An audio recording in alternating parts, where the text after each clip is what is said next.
The Brave Bible Brothers. The 28th chapter of the book of 1 Samuel. In those days, the Philistines gathered their armies together for warfare to fight with Israel. Achish said to David, "Know assuredly that you will go out with me in the army, you and your men." David said to Achish, "Therefore, you will know what your servant can do." Achish said to David, "Therefore I will make you my bodyguard forever." Now Samuel was dead, and all Israel had mourned for him and buried him in Ramah, even in his own city. Saul had sent away those who had familiar spirits and the wizards out of the land. The Philistines gathered themselves together and came and encamped in Shunem. And Saul gathered all Israel together, and they encamped in Gilboa.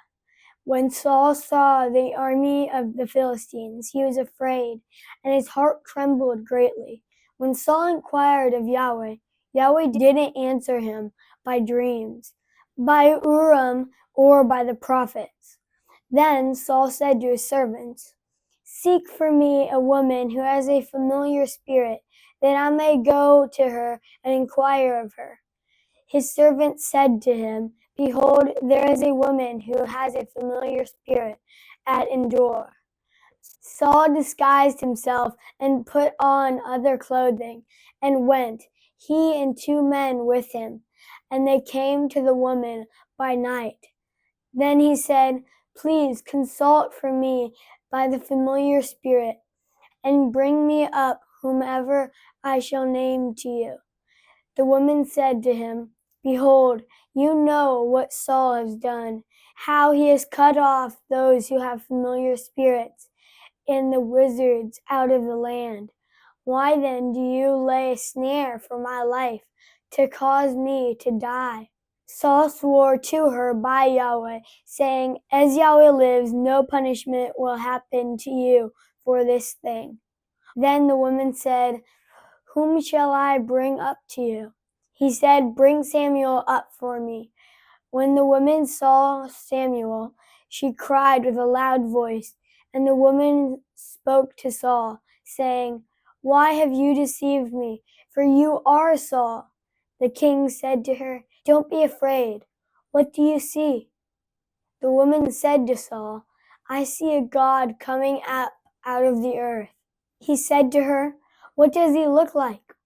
She said, "An old man comes up. He is covered with a robe."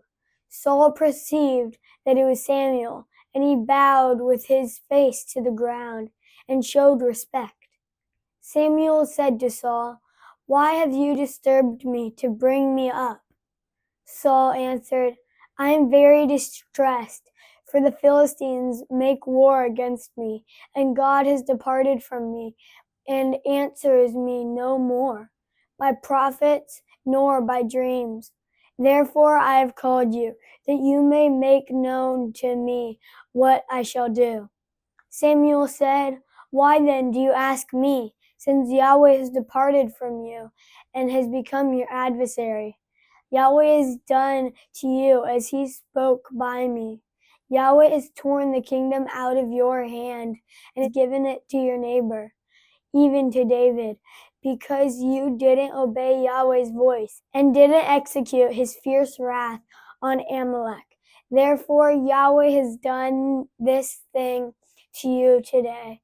Moreover, Yahweh will deliver Israel also with you into the hand of the Philistines, and tomorrow you and your sons will be with me.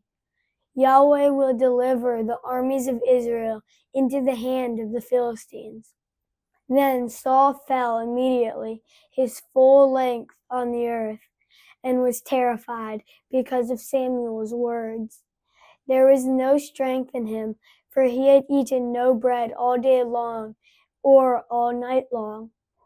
The woman came to Saul and saw that he was very troubled, and said to him, "Behold, your servant has listened to your voice, and I have put my life in my hand, and have listened to your words which you spoke to me. Now, therefore, please listen also to the voice of your servant, and let me set a morsel of bread before you. Eat, that you may have strength when you go on your way. But he refused and said, I will not eat. But his servants, together with the woman, constrained him, and he listened to their voice. So he arose from the earth and sat on the bed. The woman had a fattened calf in the house. She hurried and killed it, and she took flour and kneaded it, and baked unleavened bread of it. She brought it before Saul and before his servants, and they ate. And then they rose up and went away that night. Thank you for joining us on the Brave Bible Brothers.